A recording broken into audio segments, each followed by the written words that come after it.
Thanks for tuning in to the Drive On podcast, where we talk about issues affecting veterans after they get out of the military. Before we get started, I'd like to ask a favor. If you haven't done so already, please rate and review the show on Apple Podcasts. If you've already done that, thank you. These ratings help the show get discovered so it can reach a wider audience. And while you're there, click the subscribe button so that you get notified of new episodes as soon as they come out. If you don't use Apple Podcasts, you can visit driveonpodcast.com/subscribe to find other ways of subscribing, including our email list. I'm your host, Scott DeLuzio, and now, let's get on with the show. Hey everyone, today my guest is Dr. Karen Wilson Starks. She's a former Army officer and psychologist at Walter Reed, West Point, amongst other places during her time in the Army. She's also the host of the Voice of Leadership podcast. She's the author of Lead Yourself First, the Senior Leader's Guide to Engaging Your People for Greater Performance and Impact. And we're going to be talking a bit today about her time in the Army, her work as a psychologist, and some of the leadership topics that would be of interest to veterans. So welcome to the show. Why don't you tell us a little bit about yourself and your background? Hey, great. Thank you so much, Scott, for inviting me to be here today. I'm happy to be on your show and just to share a little bit about my background and what might even be relevant for other people. As you mentioned, I was a psychologist in the Army, and I was one of those people who came in as what they call direct commission. So I came in straight from graduate school, went right into being a clinical psychologist for the Army, and I was in the Medical Service Corps, Army Medical Department. And for those who might be familiar with the old numbers, I was the 68S, the 68 Sierra. And one of my assignments was at Walter Reed Army Medical Center. I also served at the 1st Infantry Division at Fort Riley, Kansas, where I was the division psychologist. And I was at the Military Academy at West Point, where I was clinical director of the Cadet Counseling Center. So between those three jobs in my 7 years of service, I saw a different part or a different lens on the military in every single one of those jobs. One hospital base, one kind of like your major troop assignment, combat arms and all of that. And then, of course, there's the military academy. And while I was at the military academy, I also met my husband.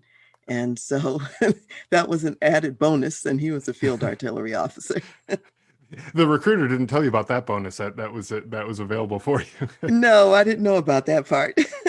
But it's a nice perk anyway. So, yeah, that's wonderful, and it's nice to see that kind of transition in your career where you were dealing with people kind of in their pre-military career. The West Point cadets, during their career, at Fort Riley, and then after. I mean, not all of them are necessarily after their career, but at Walter Reed, some of them are probably at that point maybe getting medically discharged and that type of thing, and so you're probably seeing the full circle of careers in many cases. I would imagine.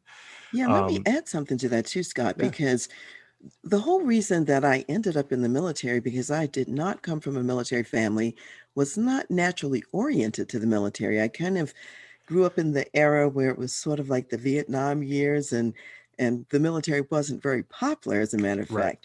And so by the time I finished graduate school and went to active duty was 1980.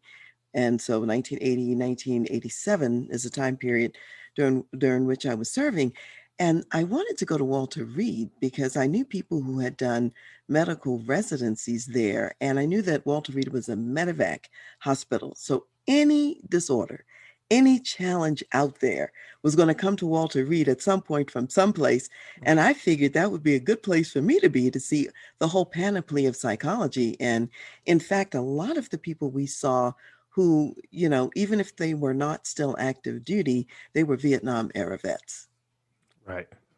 And so you're seeing a wide range of things, and that's a nice little challenge for you too, to see all the things that could possibly be going on, because you're going to get it from all different spectrums, even from the people who served in Vietnam era. So that's pretty interesting. And you said that your background, you're not you're not coming from a military family. That was not your necessarily on your radar going into college and everything like that. But when we emailed back and forth a few weeks ago, kind of talking about having you on the show and everything.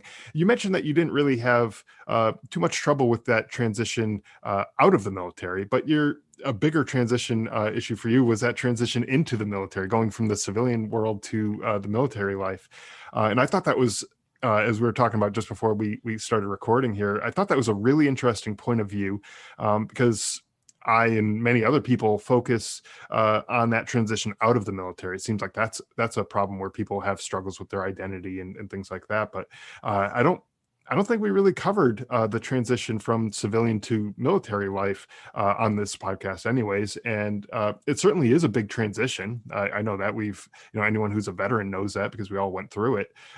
So I think it's worth taking a minute to talk about that, discuss that, if that's okay with you to do. What about that transition specifically was especially difficult for you, and what did you end up doing that to overcome that difficulty so that you could end up having your career in the military? Yeah, thanks for asking that question, Scott, because for me, being in the military was the more unusual experience as opposed to getting out of the military. And I'll share this back end piece first before I delve into the challenges within.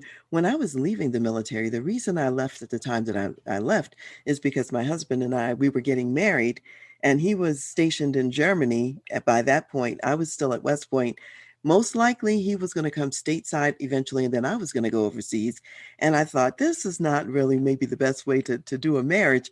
So that's why I decided to transition out at the time.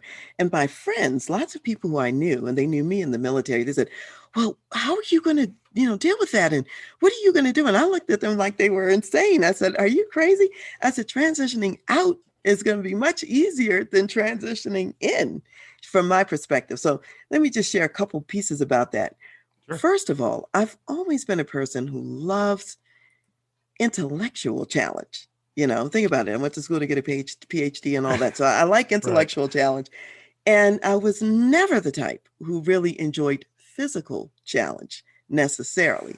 And the one thing I did do, which was unusual for my generation, I took weightlifting in high school, and I was the only girl in the class because women were not doing weightlifting at the time. Right. That wasn't very common. In general, though, I was not one who enjoyed running. I didn't do running and so on. So battalion runs were very challenging for me when at First Infantry, and you've got all this, huge group of people, and I would always be in that group that was like having to keep up.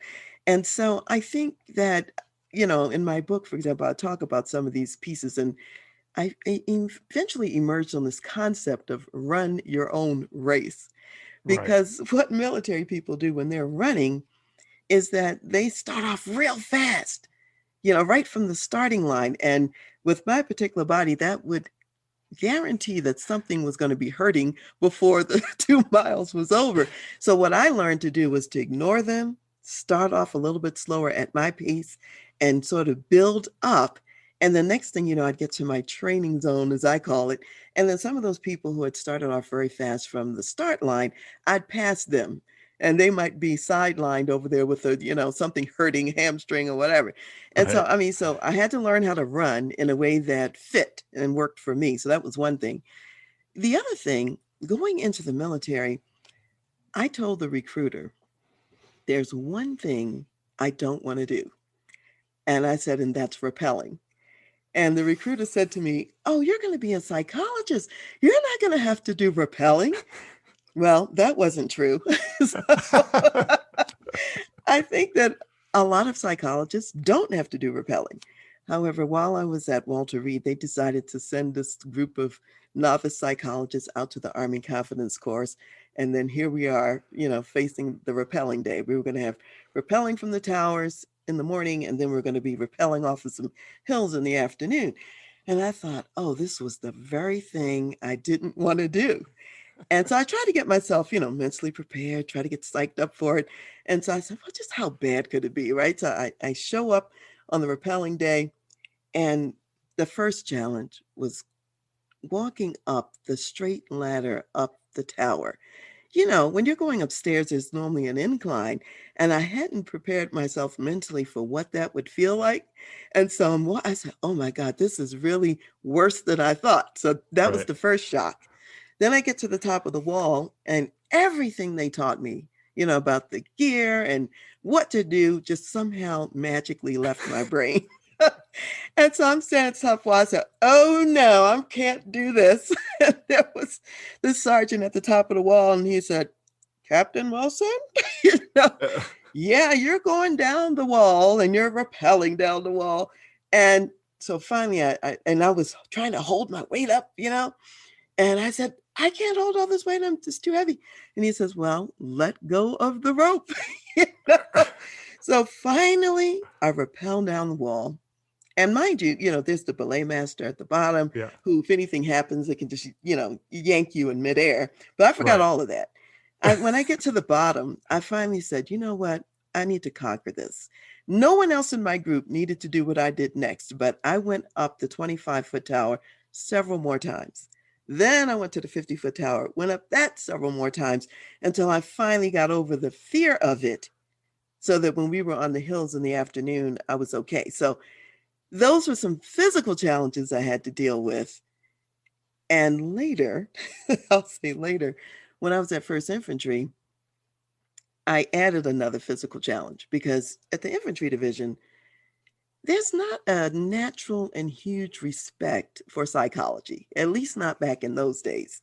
Right. And with me being a young woman psychologist, and all three of those are relevant, if I showed up at an infantry unit, maybe I was there to discuss stress management or God only knows what it was, and they would just look at me like I was insane. So I said, okay, I know they respect the expert infantryman's badge. And so I said, I'm going to go out for the expert field medical badge. And since a lot of those guys had been in Vietnam, they knew that medics had saved their lives and so on. So they had respect for that. So I went out for the EFMB. Long story short, I was one of only a few women who actually got it that year. Oh, wow. And that was a huge accomplishment that had both physical and also intellectual components to it, because you had to know how to do all this medical stuff along the way too. And so when I showed up in units, I had that badge on my uniform. They would look and say, she doesn't look that tough, but if she did that, there's more behind the package than just what we see, on the there's surface. more than meets the eye, right? There's more than meets the eye. So that's one whole bucket. The physical challenge, that was the hard part. And then the second bucket that was sort of challenging too for me was style of leadership. I saw a lot of leadership in the military that I would describe as kind of a negatively based leadership. So I'll give an example. While I'm at the Army Confidence course, we had to cross this river, and you cross this river on this rope and you're upside down. And I don't like water challenges. I would never have joined the Navy. So, and there was all this stuff where they said, if you drop your compass, if your helmet falls into, and it was a muddy, ugly river, it falls down there, you're going to have to go down there and get it. And I had a helmet where the chin strap was broken. So, I knew that there's no way in the world I could wear that helmet upside down. It's not going to fall in the water. And so, long story short, the senior leadership handled my helmet and said, you go without the helmet. And so to me, it was such an accomplishment getting across the river on this rope. So when I get back, to work, I tell my boss about it. I say, oh yeah, we did this, we did that. And to me, this was a victory story. And he proceeds to tell me a story about, oh yeah, he was at West Point one day and there was a woman cadet and she had tried to cross. They had the slide for life kind of challenge at West Point, apparently. He told me about that. And he's telling the story. I'm thinking he's going to tell me another story of triumph.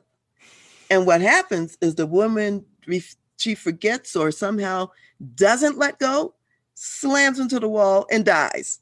Oh, geez. Like, oh my gosh, That was definitely not the uplifting story you were looking for there. No. And I'm thinking, look, when I think about leadership, we are asking people to do really tough things and Hmm. difficult things. Some things that are tough and difficult for anybody, like being in a combat scenario.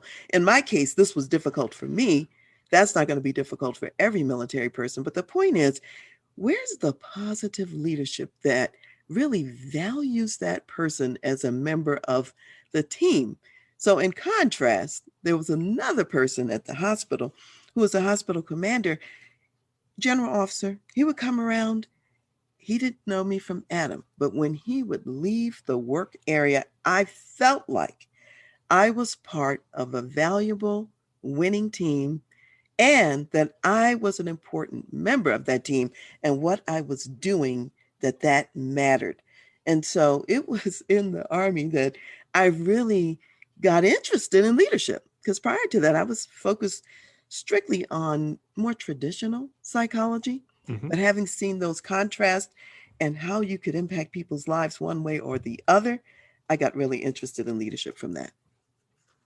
That's great, and it turned a negative for you. You know, that transition was kind of a rocky period for you getting into the military, but then you discovered something about yourself that you didn't know was there. You know, the leadership side of things, and that led you into new things in your post-military career, which is kind of neat as well. I actually have a rappel tower story myself from basic training where so I'm definitely afraid of heights. I step ladders are my worst enemy. Ladders, any kind of, if I'm up off the ground, I'm just, my legs turn to putty and I just am useless. And so I'm up on top of this rappel tower in basic training, and it's about 2.5, 3 stories high. And this is the first time I've ever rappelled off of anything ever. And we're up at the top of this thing, and the drill sergeant can definitely tell that I am petrified of this. And so he tells me to hurry up and get over the side of the wall and start rappelling down and everything. And so I do. I get over the side, and as soon as I get down a couple feet down the wall, he looks over the edge and he yells at me. He goes, "Oh my God, you're not clipped in right. Give me your hand. Give me your hand." I think I must have achieved flight that day and just flown up the wall because I was so scared. And he was just messing with me. It was complete nonsense that he was telling me. I was clipped in fine. I was completely safe. There was nothing wrong. You know, I was on the rope. The person down at the bottom had me. You know, I wasn't going to fall or anything like that. But he just wanted to mess with me. And from that day forward, like every time I ever repelled or ever did anything like that, I always think about how he messed with me that way and had me go down the tower.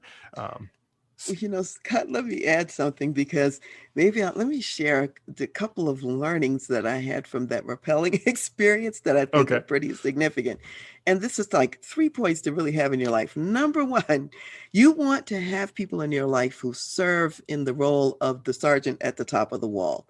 Because the job of that sergeant at the top of the wall is to make sure that you don't go back, that you don't give up on yourself, and that you keep moving forward through the challenge. And so Right. that was his role. And so that's number one.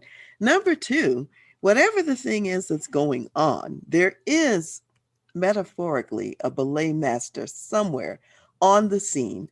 Have the belay master who can suspend you in air, who represents the safety in whatever you're doing. And that's not to say all things are safe. All things are not safe, Right. yet you have some safety even in the unsafe. I'll put it that Hmm. way. So that's the role of the belay master. And then thirdly, just your own self and mental self would be something like that Nike thing. Just do it. In other words, Yeah. go ahead, go through it, do it, repeat it if Yeah. you need to until you get it. Those are the Right. three things I learned from that experience. Yeah, for sure. And and I definitely did not repeat it, voluntarily afterwards. I did not, like you said, you went back up and you did it again and you did it again until it was comfortable enough for you to do, and then you moved on to the bigger challenge and things like that. But I totally did I did not do not want to that. But be, I didn't want to be choking on the real hills in the afternoon. I That know, was my right? motivation. It was like, you better nail this because the greater challenge is coming. Exactly. Yeah. So, um,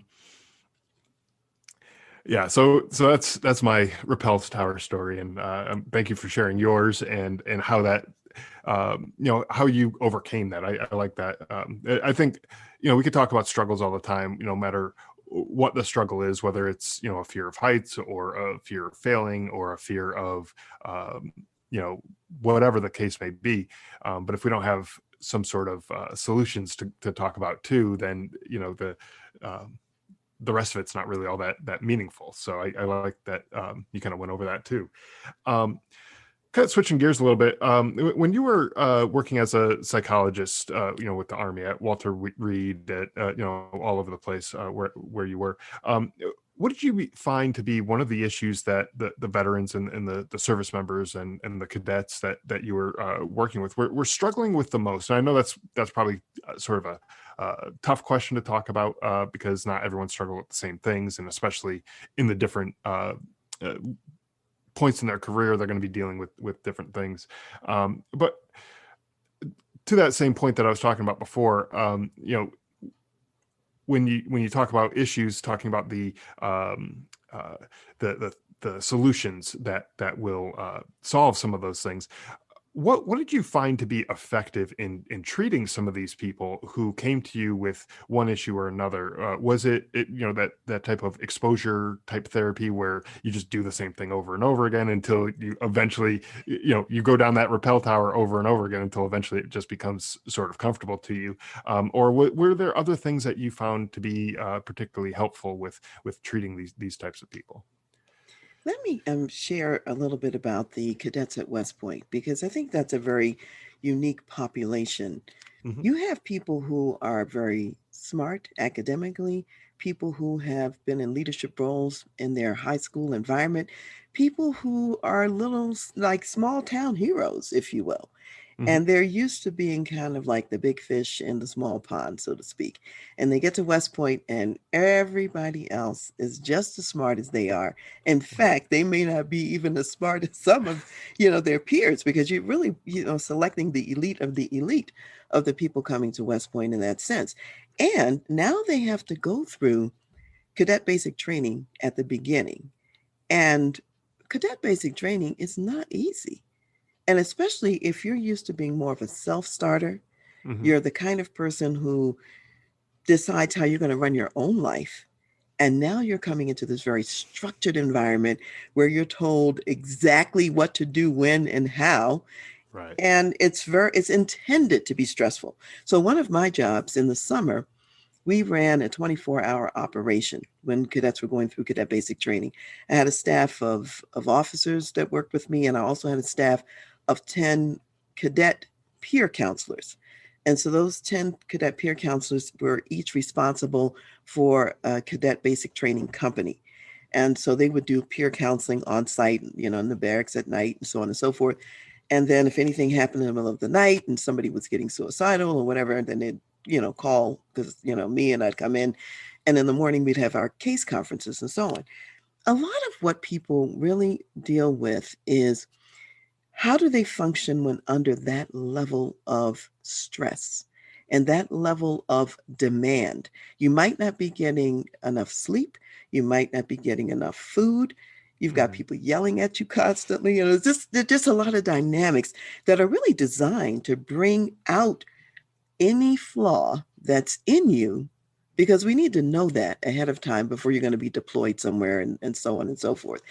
And I think what people forget, and that's this: you can provide on the spot, front line, in the moment support to people going through that challenge. And that was the whole purpose of having the peer cadets right there embedded in the cadet basic training companies. And some really good people can be preserved if we just have the mindset that support is okay. Right. Having someone to talk to regain and recalibrate perspective, to begin to reconnect again with your long term goals and objectives. Why are you here? What have you gone through in the past that even prepares you to be able to deal with this? Because they've had challenges before, they just haven't Mm-hmm. had this challenge, and to be able to get perspective on that. So I think that the counseling center, although again, people say, "Oh, we don't need the counseling." But yeah, you do, because there are some people.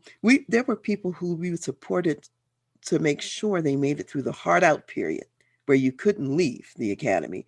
Because if you didn't have the hard out period, people would do like I did. They were going to bail off the tower wall early, when in fact you really could get through this. And so Right. a lot of it is helping people to know they can get through, and being the support person for them as they get through. Right. And that uh, recentering their focus and their perspective on the things that are happening. Sometimes it could just be a short little conversation, a little pep talk kind of thing that gets them recalibrated and saves them from completely washing out versus going on to have a nice long career and being a good soldier at that too, so it's good that you have some sort of support network in place there for those types of things. And some of it um, too, I would say too, Scott, is some practical tools. Like, let's say now you're into the academic year. You made it through cadet basic training. Now you're at the academy. You're in, that new cadet, past the new cadet thing, and you're in the plebe year, which is that first year of the university. I think some students, they run into challenges and they don't have the practical skills. How do I have the right conversations here to get to different outcomes than what I'm experiencing? mhm. What kind of problem solving might make sense? And so sometimes it's just coming alongside a person, hearing the dilemma, and helping them to brainstorm and identify, well, what could I do differently? And where can I find my personal agency in a scenario that where I might feel powerless? Yeah, and that's an important point too. Just being able to ask the right questions to people to kind of narrow down or drill down and get to the root of the issue that they're having.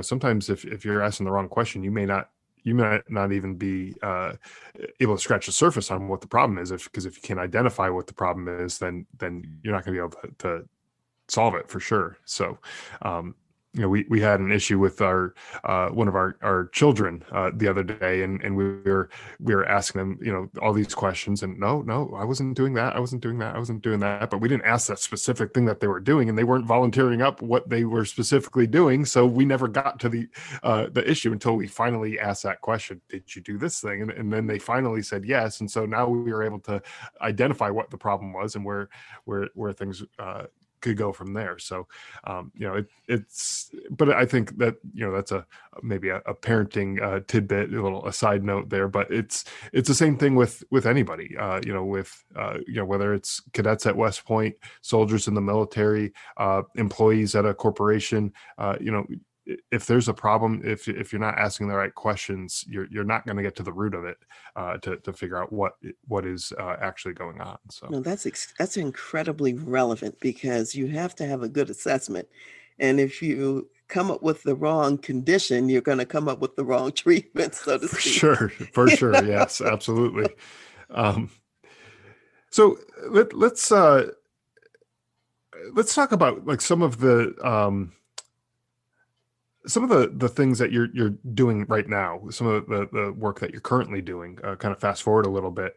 One of the things that from the information that you shared with me prior to this is you help organizations, companies get the right people in the right positions, and I think this kind of flows in with what we were just talking about kind of asking the right questions and that type of thing, because if you don't know what the problems are that your organization is having, you're not going to know the right people to hire, and you're not going to know how to get those people. But on the other side to that, I would also imagine that a lot of this requires some self-reflection to figure out what your own strengths and weaknesses are, and maybe the strengths and weaknesses of your company and or your division or department in your company, whatever the case may be.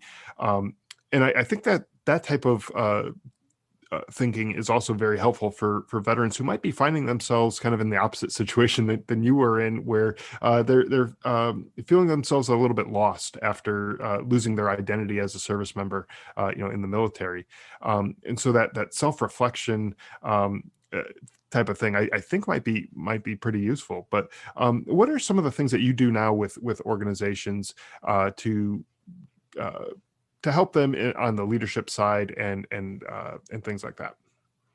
Yeah, let me first maybe paint the big picture about what I do as a corporate consultant. Hmm. As a corporate consultant, and I'm working in all sectors. That means I have clients that are in large, like Fortune 500 corporations, usually the executive leaders. That's typically who I'm working with. I also have clients who are military. I have clients who are federal government, those who are in the nonprofit sector as well. And the advantage of seeing clients in all of those spheres is I can see lessons that actually transfer across all of those groups. And I have examples that come from all of those different industries and groups Okay. that can be shared. And that's very valuable.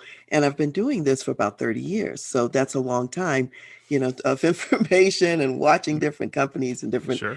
organizations. So I think there's basically three things I'm, for the most part, helping them do. One is to create a culture that's a positive leadership culture, which includes, the kind of messaging that you're going to be giving to the people, the way you develop them, and all of that is important. And that definitely comes from the experience that I had in the Army, where I saw what happens when you don't have positive culture. You're not going to get the best out of the Right. person that you could. And in fact, you waste a lot of time because people have to recover sometimes from whatever traumatic thing you said to them.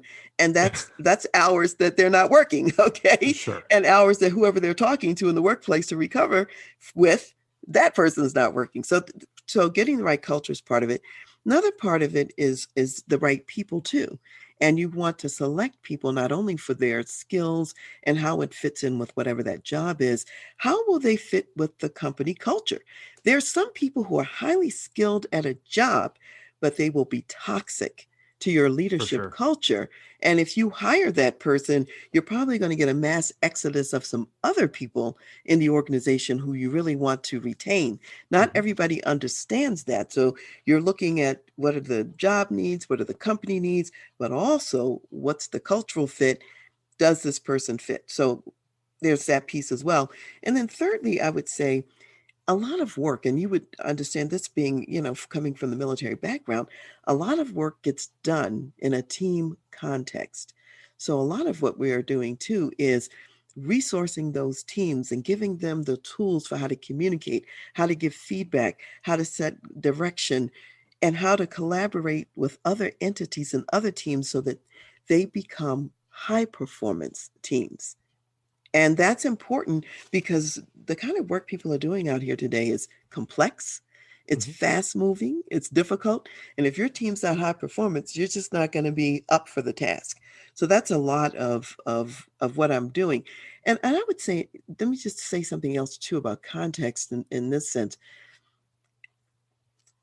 I work with a lot of military people, and it's exciting for me because I still have an opportunity to give back to the military, even though I'm not in the military, and resourcing the leaders who are going to be leading the next generations of leaders. And I'm very passionate about that. So, I mean, in my own company, Trans Leadership, which I've been running now for about 25 years. And I also have an affiliation with another organization called the Center for Creative Leadership, where I'm senior faculty over there. Between our two organizations, we do a lot of work. So sometimes the Army in the past has sent all of their one-star generals into a leadership program where they get resourced and they get prepared for what their next level job is. The Army and the Air Force in more modern times send their O6s and their E9s who are tapped for command roles and leadership roles and people who they are grooming for greater responsibility so that they get the best. In other words, what we're offering to the corporate clients, they're getting the best of all of that as well, so that the military has what they need for the critical mission.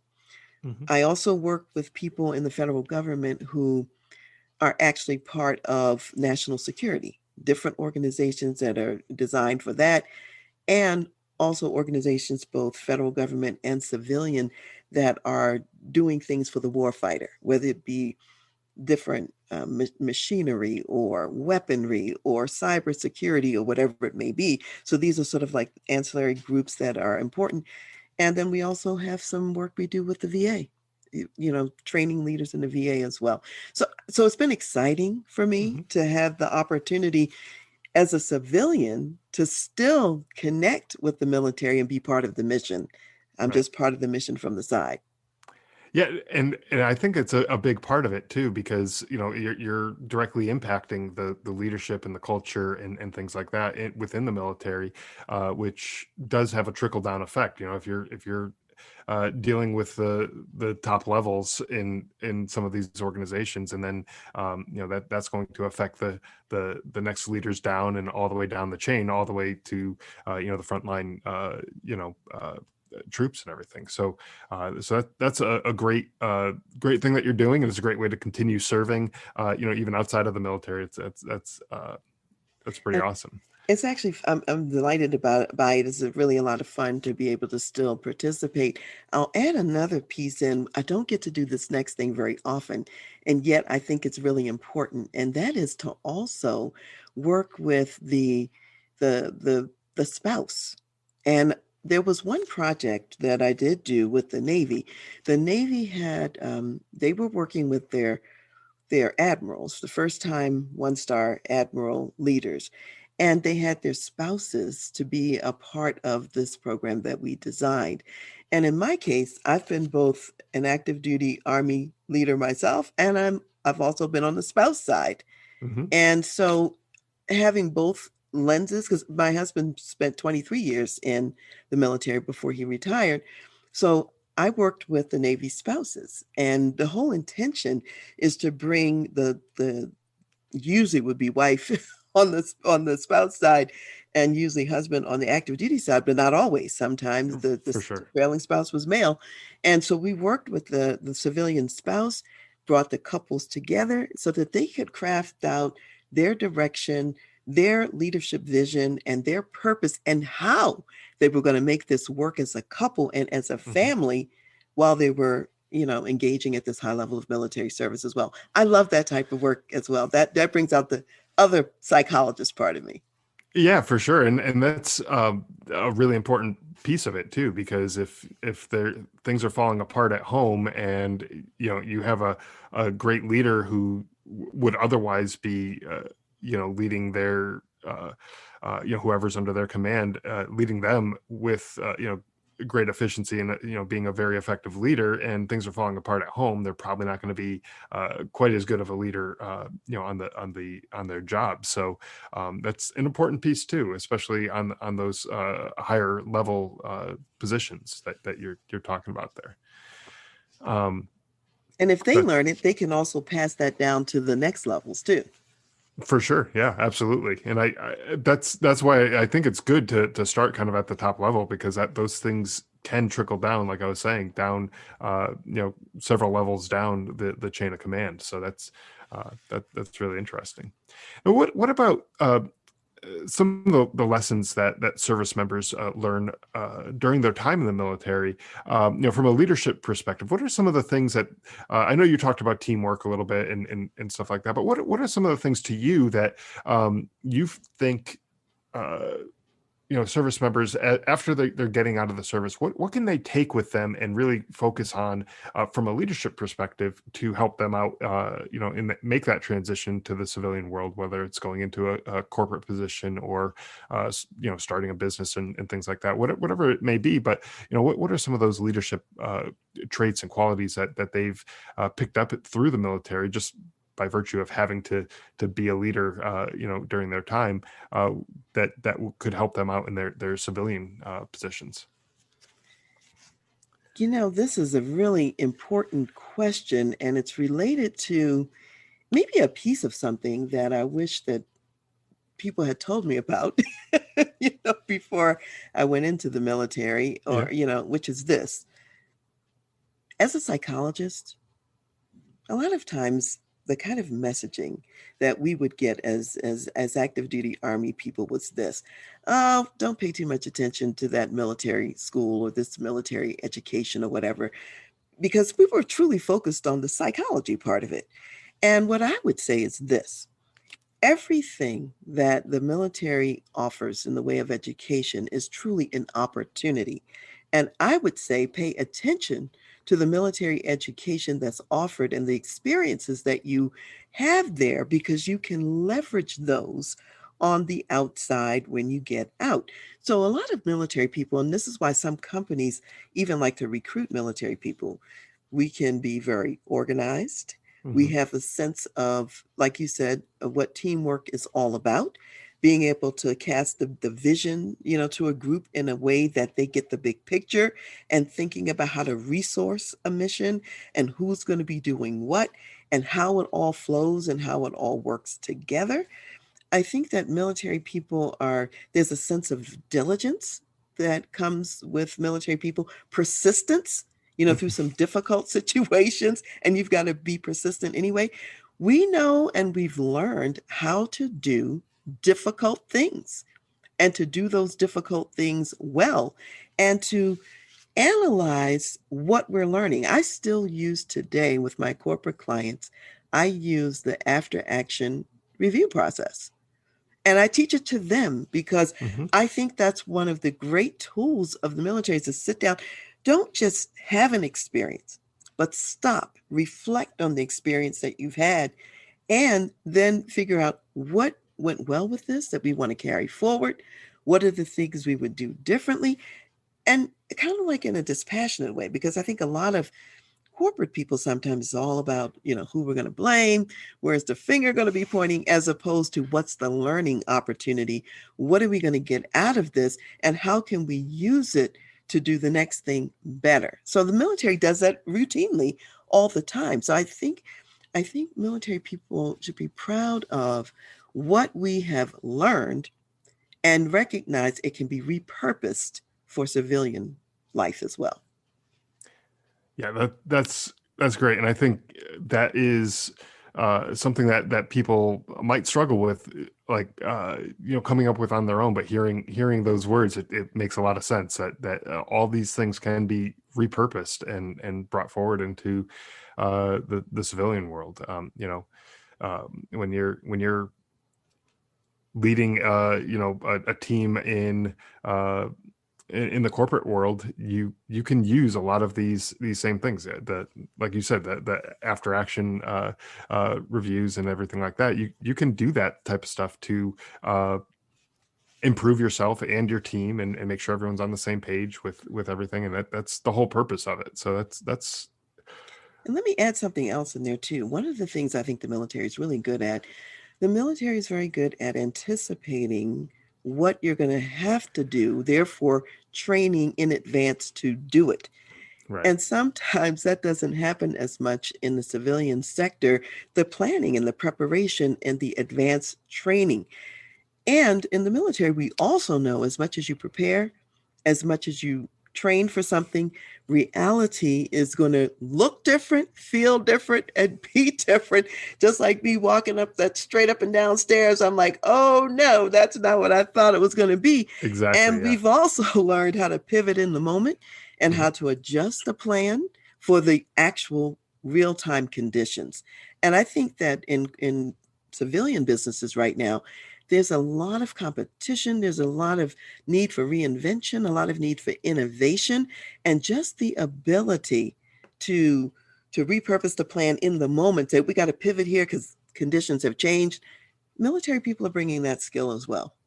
Yeah, for sure, and especially these days with the landscape of businesses changing with the lockdowns and things that happen with the coronavirus and everything like that.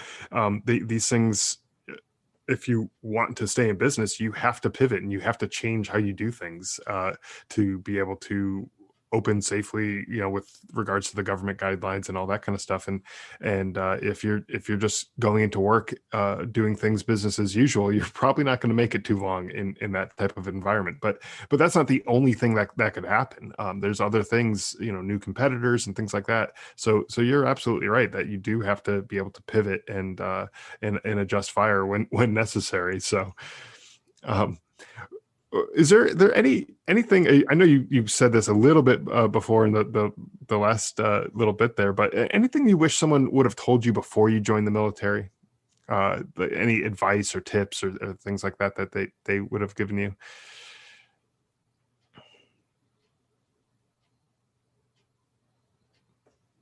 I don't know if there's anything new or different that I wish they had said. The military is one of those experiences you pretty much have to experience it. Exactly. Yeah. I mean, you really have to jump in and see what it's about. I really think so. I don't know. Looking back on it, I don't know what else they could have told me other than just pay attention to the education opportunities at a Yeah. greater level. I Exactly. don't think there's anything else that I felt like, oh, I wish I had known such and such. Okay. Yeah, no, that's fair. Um, what about the military culture? I know you said back then, especially when you were young, you were a psychologist, and those things were kind of just working against you. So there was a culture back then that you were kind of fighting against, almost swimming upstream against some of that culture. What do you wish was or maybe is different with the military culture in general? And this is really the thing that strikes me about this is more about the psychology part of my identity. And what I would say is this: I wish that the military would emphasize what I would call psychology strong is military strong. And I think that having a culture that encourages the use of psychological services and where the military even would hold up examples, of people who may have been in combat, they've come back with PTSD or whatever has happened to them, and how psychology helped them. And they Mhm. tend not to tell those stories and to also tell the stories about people who didn't get help and maybe some of the outcomes in those situations. The way I look at it, psychologists are a resource in the military, and I would love to see them used better and more effectively because we really could save a whole lot more lives, save a lot more marriages, Mhm. and also save just the quality of life for people if they knew that it was something valuable. And so I'd love to see that culture shift because back in my day, psychologists and psychology was, we don't need that. You know, Yeah. people had the mindset they didn't need it. So I'll say to you, Scott, one of the things I really appreciate about your show and what you're doing is you see that there's that void. You see that there's that need, and you are bringing people to your show who have left military service, may have some struggles and have some difficulties, and they come back to tell the story of what resources and tools they use to come Mhm. back to health. That to me is a service, and I would love to see that service take place internally to the military to a greater Right. extent. Yeah, and that's I was going to say I didn't want to cut you off as you were talking there, but I was thinking to myself, you're preaching to the choir here. That is definitely something that I wish would change. I wish was different when I was in the military 10-ish years ago, and it just I mean it probably was different then than when you were in the military, but it was definitely not a strong you know uh, push towards going to use the mental health services and things like that. It was kind of like go check the box that you met with this person and then move on and go do your job, and that type of thing. And I really do wish that more people like you said, highlighted the wins from people who went to go talk to the mental health professionals that we had available to us, and then also point out some of the struggles and stuff that people went through who didn't uh, go there, and talk to whoever they needed to talk to, and get the help that they needed. Um, and I've done that on this podcast. That's really the whole gist of the show is, I want to talk to people who have had some real life struggles, whether it was depression, PTSD, homelessness, drug or alcohol abuse, any of those types of things. And there's a number of others, and I'm sure I'm missing some, but uh, talk about those things. And how did you pull yourself out of that? But then also on the flip side, I've also had people, I've had the mother of a soldier who committed suicide, so that he didn't get the help that he needed at the time that he needed it, and didn't follow through with all the the things that were necessarily available to him. And so we talk about that too, and we highlight all the negatives, and kind of show some of the realities of this could be a possible outcome if you don't take this type of stuff seriously. And so I'm really fortunate that people are willing to share their stories and come out and talk about this type of stuff. So I think you hit the nail on the head there, and I don't think I could have said it better. I think that was awesome. And it's really important. And just imagine, Scott, what it would be like if a soldier hears from a leader that he respects some story about how their mental game, and I'm not just talking about mental health, I'm talking about mental toughness, I'm talking about resilience, I'm talking about all those things, was taken to a next level by availing him or herself of the resources. That would just be powerful, but people don't talk about that. And so therefore it remains stigmatized on some level. Yeah, for sure. Yeah, and I think it's definitely gotten better over the years, but there's still some work to be done. It's Yes. we've scratched the surface a bit, if you will, but there's still probably some work that needs to be done there. So, do you have any other reflections or thoughts, or any other tips or advice that maybe would be beneficial to the audience? Yeah, let me put it this way. I'll say this. Trauma is not normal, okay? Right. And combat trauma, and particularly various different kinds of combat atrocities and so on and so forth, these experiences and scenarios are not the experiences of everyday life. And because it's not normal, meaning that everybody's not experiencing this as they're going down the street, you have to think about the fact that the response has to go above and beyond the norm in order to get to the healing. And the healing is important because whatever you experience in life, including trauma, you're experiencing it not just for yourself to get something out of it. You're experiencing it because you're going to help somebody else down the line. And you can't help that somebody else unless you first get some healing.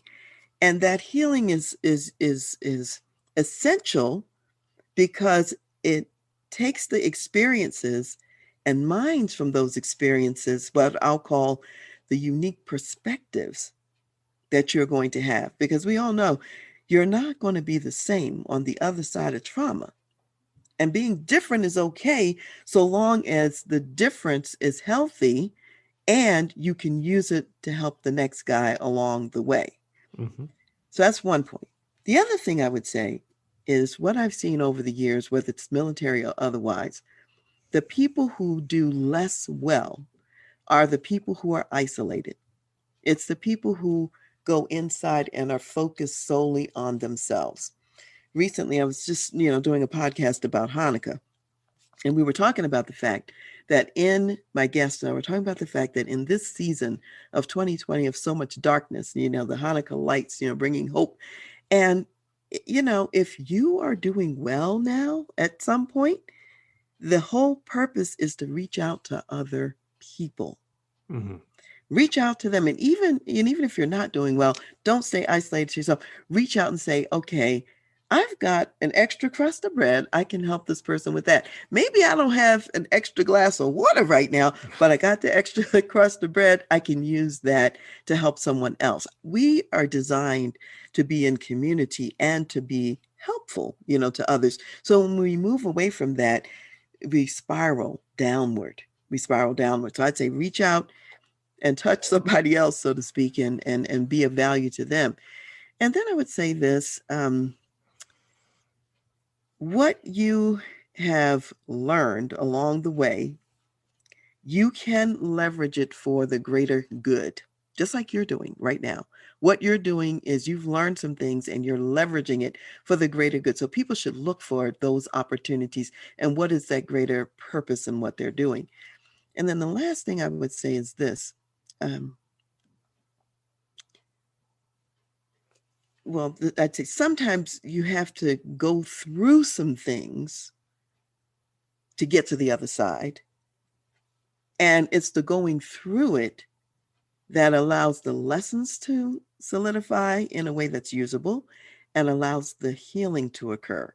And so often people try to avoid things which keeps them stuck and absent the healing. And as you're going through, I would remind people to remember the power and significance of what I'm going to call spiritual strength. And I'm going to give an example from, Psalm 23 in the Bible. There's a section in Psalm 23, it's the 4th verse, that says, "Yea, though I walk through the valley of the shadow of death, I will fear no evil, for you are with me. Your rod and your staff, they comfort me." And that's just to remind us that we don't have to go through it alone. We've got human help and we've got supernatural spiritual help. We just have to access it. That's awesome. Yeah, I like that twist at the end with the spiritual side of things too. But you're absolutely right with all of that, and I think we need to embrace some of the hardships and learn from them and not let them get us down. And that's again, I think you hit the nail on the head there. And I'm not suggesting that people have to, so to speak, pull themselves up by their own bootstraps to do this. You need to bring in resources to get it done, Exactly. And so this is not one of those kind of speeches. It's like, no, reach out, get the resources, go through the healing, and be awesome on the other end. And it's just like anything in the military. You're not the army of one that they advertise. You're on a team and you're working together towards a goal. And with anything else in life, you don't if you're not a plumber and you have a backed up sink or something, you're going to call somebody else to get help. If you're not a Exactly. mechanic and you don't know how to fix the rattling sound in your car, you're going to go to a mechanic and get it fixed up and have someone who knows what they're talking about and know what they're doing, look at it and fix it. And I think with our mental health and with a lot of other things in life, if we try to do things on our own, we're going to end up struggling, and unnecessarily so. We And can. for a long time when you don't have to make it your whole life. You know what I'm saying? Right. Yeah. And sometimes we get stubborn and we want to figure it out. And we want to do these things on our own. And, but that's not always the best way to do it. I'm all for, trying to figure out your situation, try to figure things out on your own if you can. But if you're struggling for a significant period of time, you probably need to just raise your hand and say, yeah, I need that help, and get Yeah. the help that you need. So I kind of like well, the old army saying, be all that you could be all you can yeah, be, because that's really what we're talking about. We're talking about taking the steps, taking the actions to resource yourself to be all that you can be. hmm And that's really going to make the world better because you'll serve better and for you'll sure. add value better. Absolutely. Well, it has been an absolute pleasure speaking with you today. You've dropped a lot of great information, great things to think about and take away from this episode. I'm really glad that you came on and shared with us today. I also want to give you the opportunity to let people know where they can go to get in touch with you, to find out more about what you do, find out your book and everything else that you do. Thank you so much. And it's been a real pleasure and a delight to be here with you too. And Scott, I really appreciate what you're doing. And I think that it's incredible value that you're adding back to the community as well. So people can find me, they can find me at www.transleadership.com. That's my website. They can also subscribe to the Voice of Leadership podcast. Comes out twice a week, new episodes on Tuesdays and Thursdays. And then on the other days, we run episodes from our archives. And then the other thing that I would say is that they can find my book on Amazon. And the book is called Lead Yourself First, the Senior Leader's Guide to Engaging Your People for Greater Performance and Impact. And mostly in that book will be some of the kinds of stories that I've shared, here today, and the lessons that I've learned from my life and how I leverage those for clients. And all of this stuff that you talked about today will be linked up in the show notes. So anyone who's looking to get access to this information, visit the website, get the book, and all that type of stuff. We'll have links to all that, and you can grab it all there. Thank you again, for joining us and for this conversation. I really do appreciate it. And thank you too. Thanks for listening to the Drive On Podcast. If you want to check out more episodes or learn more about the show, you can visit our website, driveonpodcast.com, or on Facebook, Twitter, and Instagram at Drive On Podcast.